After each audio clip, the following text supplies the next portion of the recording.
Pemain sepak bola biasanya bermain di klub dan dipanggil sebagai pemain di timnas. Dan 3 pemain ini cuma jago di timnas. Siapa saja mereka? Check this out. Harry Maguire. Sejak kedatangan Ten Hag, posisi Maguire mulai terancam seiring dibelinya Lisandro Martinez. Musim ini Maguire hanya bermain 9 kali, 5 kali diantaranya 90 menit. Dia lebih sering dicadangkan karena duet Varane dan Lisandro lebih menjanjikan. Namun Southgate malah menjadikannya sebagai pemain utama di timnas. Bahkan 9 kali starter dari 11 pertandingan di 2022.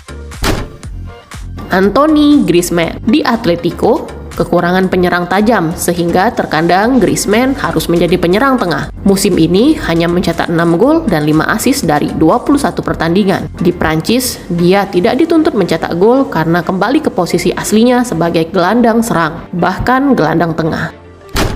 Yassine Bounou, kiper yang akrab dipanggil Bono ini tampil cukup mengecewakan di Sevilla karena harus kebobolan 31 kali dan hanya 2 kali near bobol. Hal ini dipicu Sevilla sempat membantai Manchester City, Madrid, dan Dortmund. Tapi di Maroko, Bono tampil gemilang dengan hanya kebobolan 10 dan 9 kali near bobol dari 16 pertandingan sepanjang 2022.